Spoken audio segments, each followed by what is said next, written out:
So இன்றைக்கோட வீடியோவில் சூப்பரான ஈஸியான ஒரு பிரேக்ஃபாஸ்ட் ரெசிபி தான் பார்க்க போகிறோம். வெண்பொங்கல் அண்ட் ஒரு கடலை சட்னி. வாங்க. வணக்கம், welcome back to Divya Sriram life style. நீங்கள் என் சேனலுக்கு புதுசாக இருந்து சப்ஸ்கிரைப் பண்ணுங்கள், பக்கத்தில் இருக்கிற பெல் கிளிக் பண்ணுங்கள், லைக் பண்ணுங்கள், ஷேர் பண்ணுங்கள், கமெண்ட் பண்ணுங்கள். வாங்க இன்றைக்கி என்ன வீடியோ. ஸோ இன்றைக்கோட பிரேக்ஃபாஸ்ட்டில் குயிக்கான ஈஸியான ஒரு பொங்கல் ரெசிபி தான் நம்ம பார்க்க போகிறோம். இது மெட்ராஸ் ஸ்டைல் பொங்கல். ஸோ அதுக்கு ஒரு கப் அளவுக்கு அரிசி எடுத்துருக்கேன், நார்மல் கப் அளவுக்கு. அண்ட் இதில் ஒரு 1/2 கப் அளவுக்கு பைத்தியம் பருப்பு எடுத்துக்கிற மூங்கல். இது ரெண்டும் நல்லா நம்ம இப்போ வாஷ் பண்ணி எடுத்துக்கலாம். ஸோ இப்போ நல்லா இதை வாஷ் பண்ணியாச்சு. நம்ம குக்கரில் ஆட் பண்ணிக்கலாம். ஸோ இதில் இப்போ நான் 1 கப் அளவுக்கு ரைஸ் எடுத்ததுக்கு அதுக்கு 2 கப் அளவுக்கு தண்ணி, இல்லை 2.5 கப் அளவுக்கு தண்ணி, பருப்புக்கு ஒரு 2 கப் ஆட் பண்ணிக்கலாம். அப்போ தான் நம்மளுக்கு தீ பிடிக்காது. ஏன்னா பருப்புக்கு நிறைய தண்ணி தேவைப்படும். இது கூடவே கொஞ்சமாக உப்பு ஆட் பண்ணி இதில் நம்ம இப்போ தேவையான அளவுக்கு உப்பு ஆட் பண்ணிக்கலாம். அண்ட் கொஞ்சமாக ஜீரா ஆட் பண்ணிக்கலாம். தாளிக்கிறப்பக்குள்ள ஜீரா போடணும், இதுலேயும் கொஞ்சம் ஜீரா போட்டுக்கலாம். அண்ட் ஒரு பிஞ்ச் அளவுக்கு நம்ம மஞ்சள் பொடி ஆட் பண்ணிக்கலாம். அவ்வளோதான். இப்போ நம்ம ப்ரெஷர் குக் பண்ணி எடுத்துக்கலாம் இது. ஸோ இப்போ நம்ம இது ப்ரெஷர் குக் பண்ணி ஒரு 5லேருந்து 6 விசில் வர வரைக்கும் நம்ம ப்ரெஷர் குக் பண்ணி எடுத்துக்கலாம். இது ஒரு 15 மினிட்ஸ் விட்டுட்டு பார்க்கலாம். ஸோ ப்ரெஷர் நல்லா இப்போ 5 ப்ரெஷர் வந்து ரிலீஸ் ஆயிடுச்சு. இப்போ எடுத்து நம்ம பொங்கலை மேஷ் பண்ணிக்க போகிறோம்.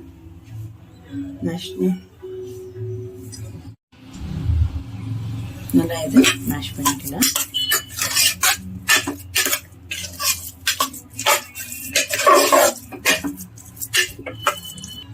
ஸோ அவ்வளோதான், பொங்கல் ரெடி ஆயிடுச்சு. இப்போ நம்மளுக்கு இப்போ நம்ம இதுக்கு தாளிப்பு ரெடி பண்ணிக்கலாம். ஸோ இதில் கொஞ்சமாக எண்ணெய் ஆட் பண்ணிக்கலாம்.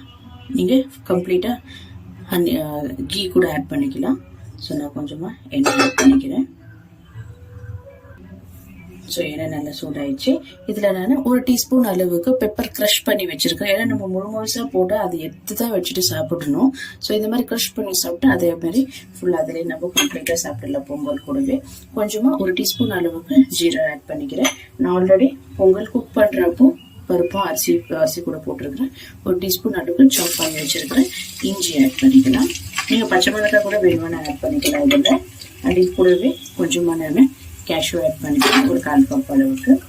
அண்ட் தேவையான அளவுக்கு பெருங்காயம் ஆட் பண்ணிக்கலாம். உப்பு அதில் நம்ம ஆட் பண்ணியிருக்கிறோம். ஸோ இதெல்லாம் நம்ம ரோஸ்ட் பண்ணிக்கலாம். நல்லா பாருங்க, கேஷ்யூலாம் நம்மளுக்கு நல்லா ரோஸ்ட் ஆயிடுச்சு. இப்போ நம்ம ஸ்டவ் ஆஃப் பண்ணிட்டு கறிவேப்பிலை கொஞ்சம் நல்லா ஆட் பண்ணிக்கலாம்.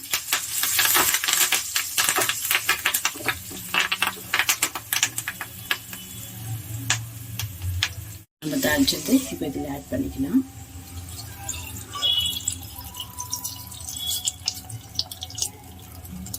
இப்போ நல்லா இது மிக்ஸ் பண்ணி இப்போ நல்லா இது மிக்ஸ் பண்ண சூப்பர் அண்ட் ஈஸியான ஒரு பொங்கல்.